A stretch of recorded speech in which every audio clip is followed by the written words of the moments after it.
Theater Talk is made possible in part by the CUNY TV Foundation.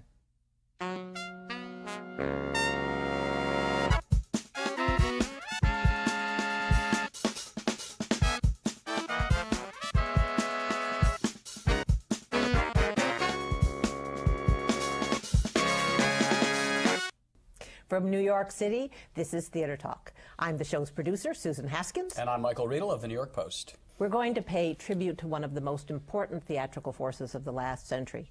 Harold Pinter was an actor, playwright, and director. He died at Christmas, and we're going to pay tribute to him this week. And to discuss the work and the life of Harold Pinter, we've brought with us tonight two good friends of ours. Linda Weiner is the chief drama critic for Newsday. Welcome back, Linda. Always good to see you. And John Simon is the drama critic for Bloomberg News. Welcome, John. All right, Linda, what was it that was fresh and exciting and new about Pinter when he came on the scene with the first play, The Room, in 1957? Well, I was a zygote, but I hadn't really liked all those comedies that I was seeing in the womb.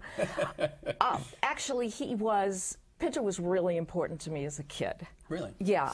Well, most of my friends were being turned on to theater by the Sound of Music and Peter Pan, and the one thing that made me think, hey, theater is something, was The Caretaker, which explains a great deal about me in life, right?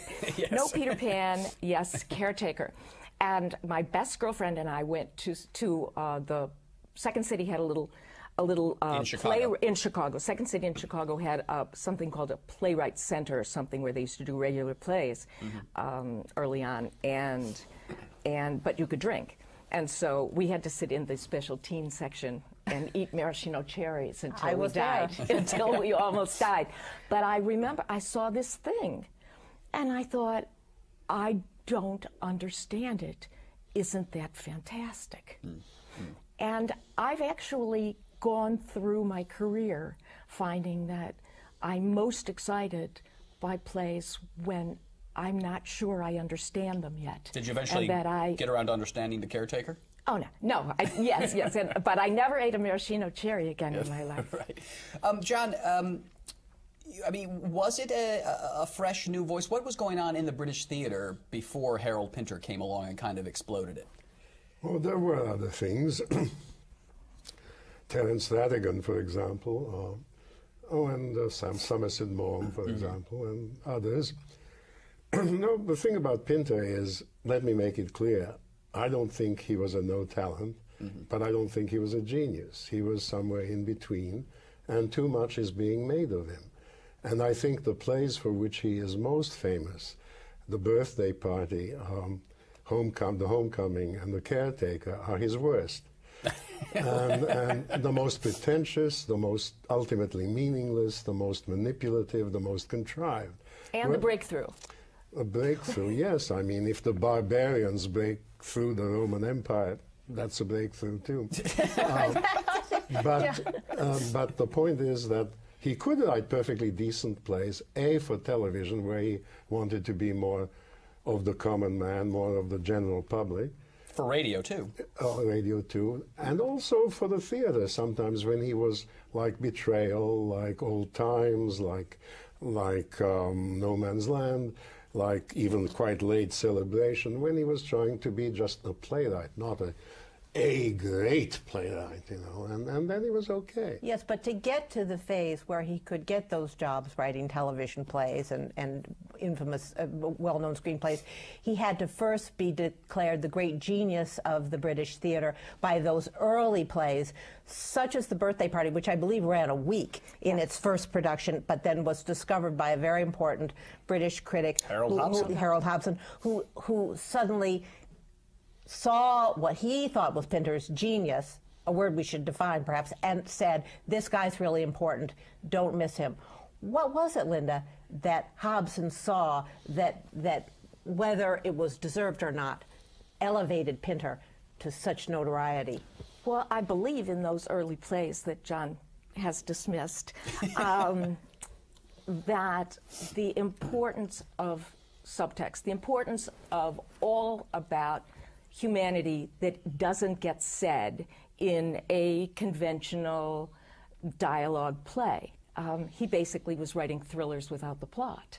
He was, you know, his famous silences, there was so much going on in those silences. There was so much that was left unsaid. And something that Pinter, my favorite Pinter quote actually, which explained things about why I was imprinted to him like a baby duck after Caretaker, was that life is so much more mysterious than the theater allows it to be.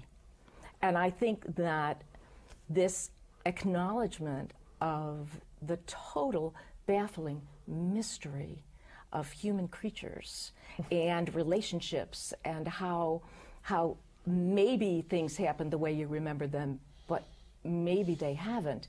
And that may sound as if somehow he's relinquishing the responsibility of shaping the theatrical evening, but in fact what he's doing is he's digging so much deeper into the way we really communicate when what we're saying when we're saying something else. He also said, "I'm writing about the weasel under the cocktail cabinet," a quote he later regretted. But is this using this play these plays with a sense of menace? Is this a gimmick, John? Yeah, it is. You see, there are two kinds of mystery. There's the kind of mystery where you know all the facts, and there's something bigger and greater and deeper, and that all the facts still can't explain. That's fine. But then there's the kind of mystery where you deliberately omit important things. You don't explain the motivations of characters. You don't explain who these characters are. And the mystery lies in all the facts that are not told, that are deliberately withheld. And that kind of mystery is a gimmick. There was a very fine production, I thought, which I know you didn't like it, but I know you loved it, of The Homecoming, just last year with Eve Best. And it wasn't a play, actually. I was sort of on your side before I'd seen this revival, thinking, you know, there's a lot of nothingness here, and there's much more is being made of it. But I have to take issue with what you said about we don't really know the motivations or who these characters are. I actually found watching that play, The Homecoming, that as spare as it is, you had a real sense of this admittedly strange family, but you had a real sense of their dynamic and who those characters were. And I thought that's a real feat in using such spare language to convey a whole family drama and dynamic to you. Yeah, it was David Hare who said that Pinter took Beckett and brought him into the everyday world.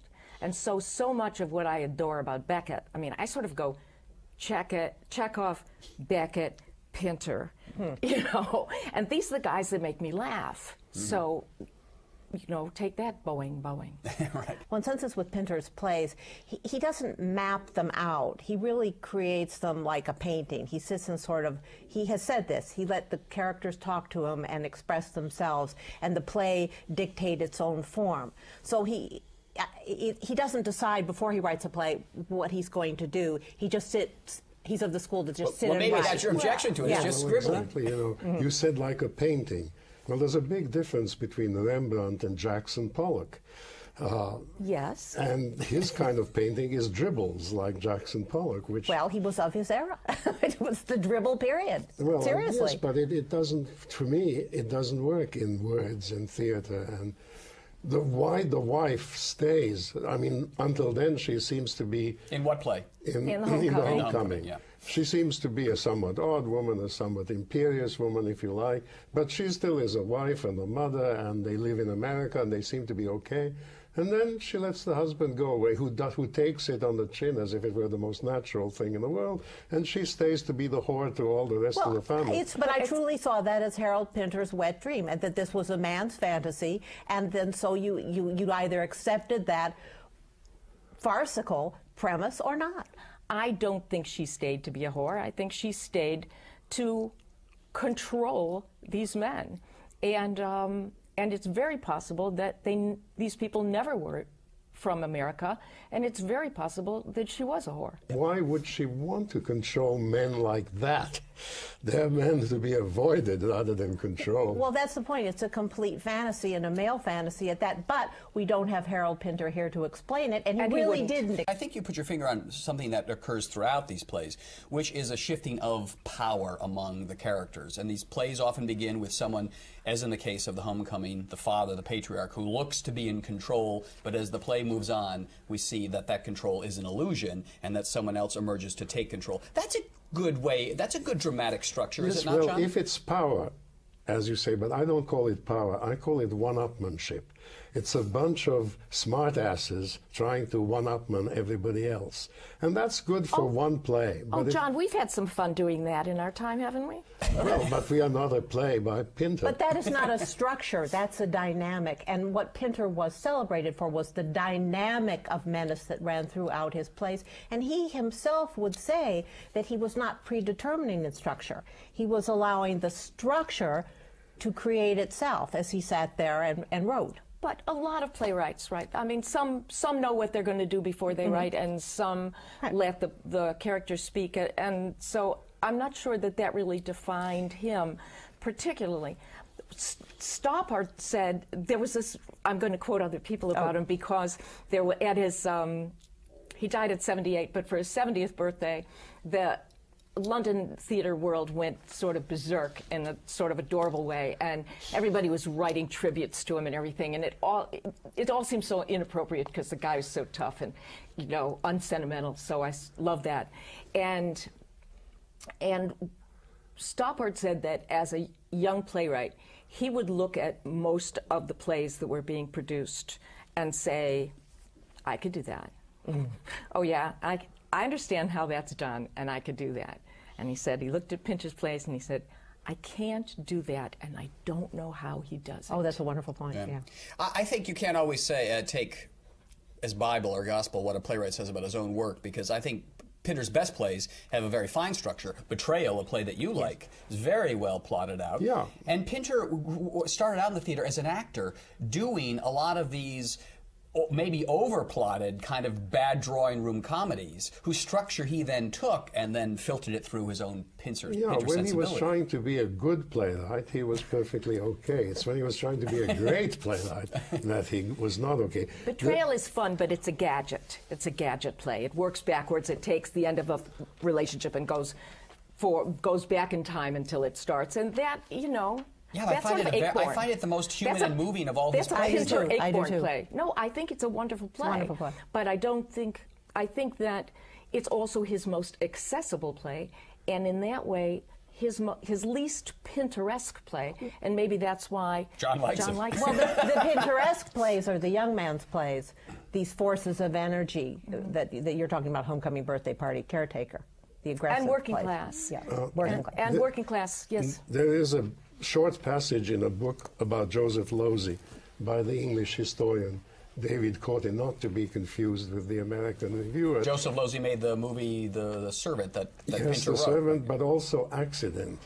Ah, yes. And this was at the time of Accident. This was a press conference chaired by Andrew Sarris. Pinter and Losey are in New York promoting this movie. This is a press conference mostly for college students and college young people, and it's chaired by Andrew Sarris, and Ross Whetstone writes about it in the Village Voice. I'd like to hear your explanation of the accident at the end of the movie. One of the student editors asked Pinter. I'd like to hear yours, Pinter replied.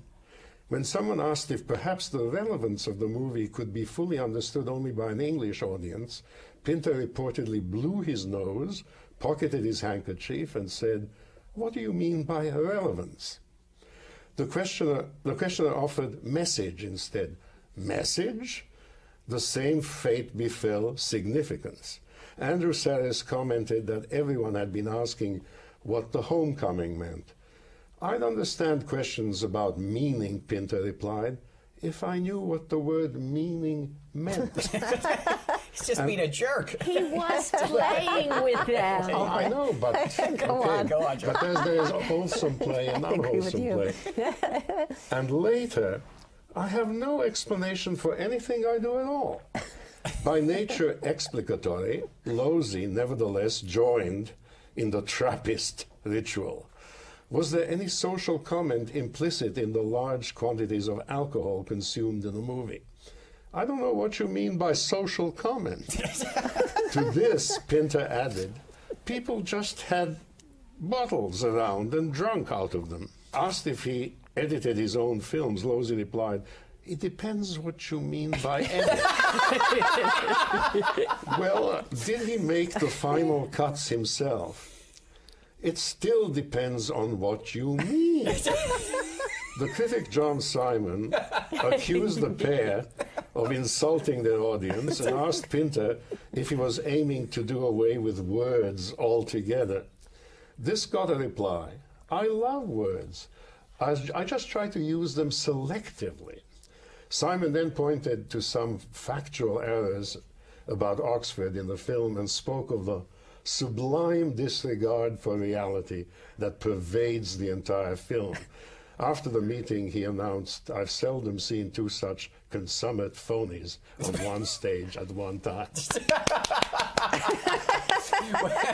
Bravo, John Simon. Thank you, John. About Pinter as a director, he was supposedly quite a good director and a very good actor, too. How do you think his experience as an actor, his career as an actor, influenced the writing of some of the plays? Can you see an actor at work in these plays? Watching Pinter play Pinter was really a revelation. What did you see him And he played the torturer in One for the Road at the Pinter Festival that Lincoln Center did in 2001, which was the summer of 2001 and shortly before he was diagnosed with throat cancer.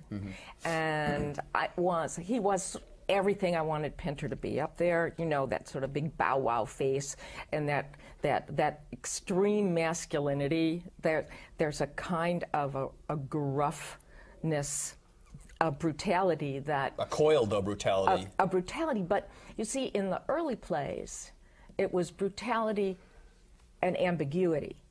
And in the late plays, which were meant to be straight political plays, there was brutality and crudeness. He didn't want ambiguity in it. He wanted people to see what it was that human beings were doing to one another, and he didn't want to play around with it. He wanted you to know. And he acted that very well. Oh, God. Now, we had Raul Esparza and Ian McShane on the show when they were in The Homecoming, and they made an interesting point about Pinter, the actor, then becoming the writer, that Raul, I remember, said, there's a line where he's smoking a cigar, and he said, you know, an actor's got to technically work out, the cigar's got to sort of finish down by the end of the scene so you can put it out and go on.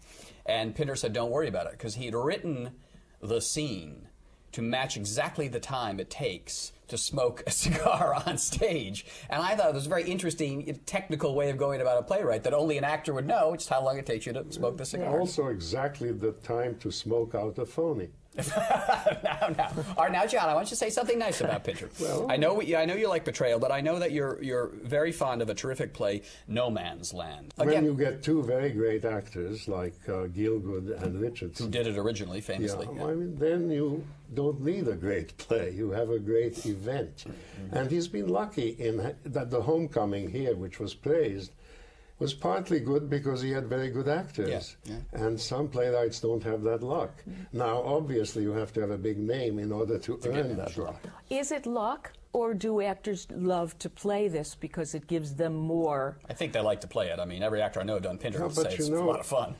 There's a Labyrinth company in New York whose plays are always actors' exercises, posturing as plays. And to some extent, that's what Pinter wrote. Because he was an actor and he knew what actors wanted, he gave them what they wanted, but not necessarily what audiences want, not necessarily what critics want, not necessarily what posterity wants. But you're a rare voice, John, of a critic who's objected to Pinter. Most critics have praised him.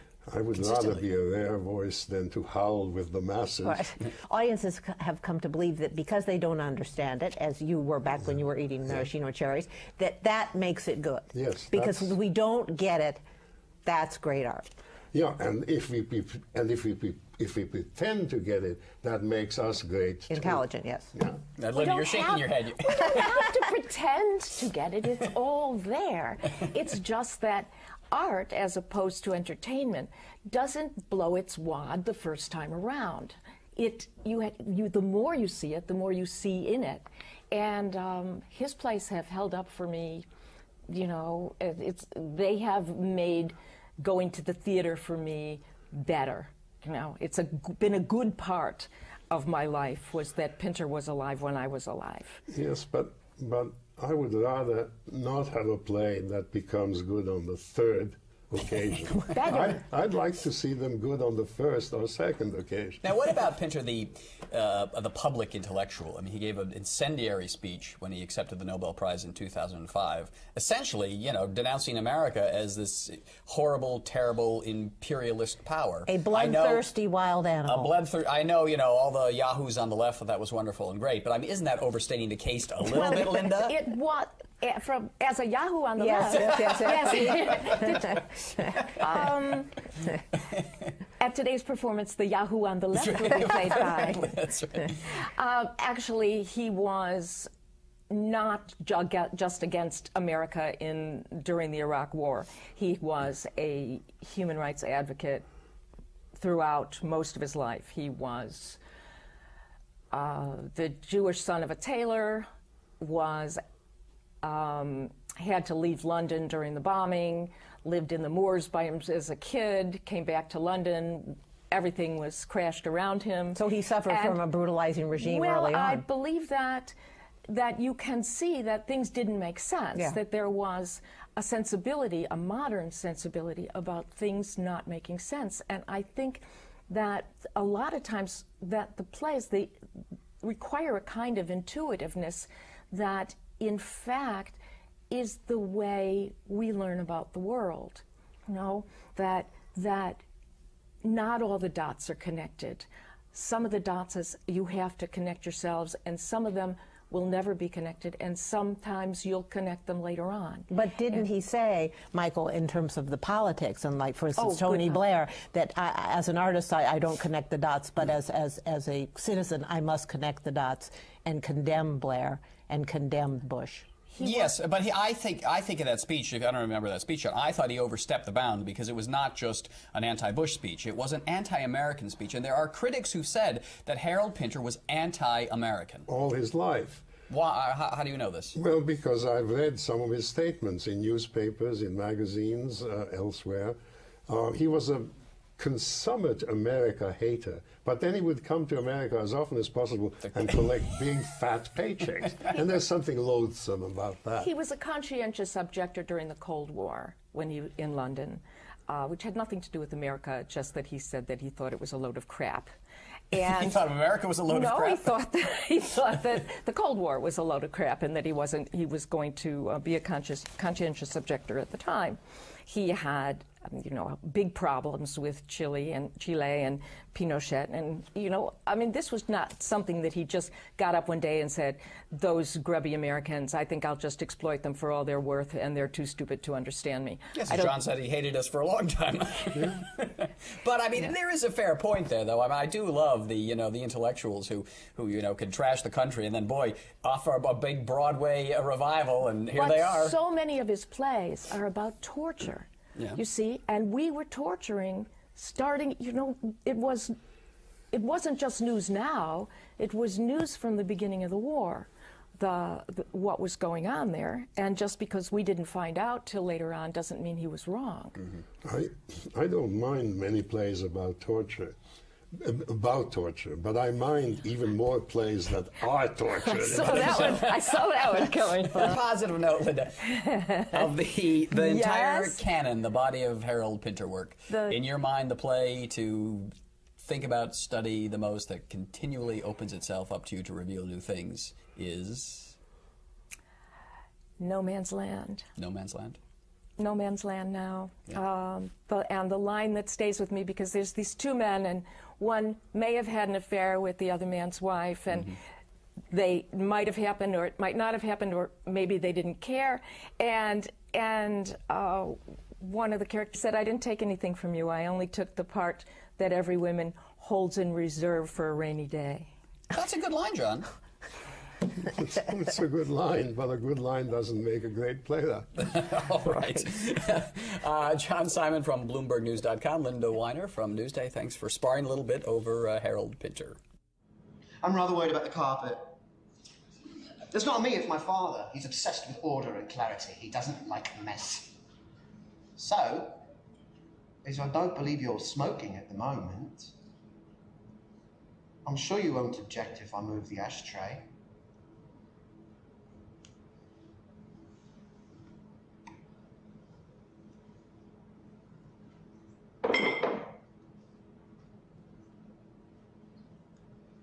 And now perhaps I'll relieve you of your glass. I haven't quite finished. You've consumed quite enough.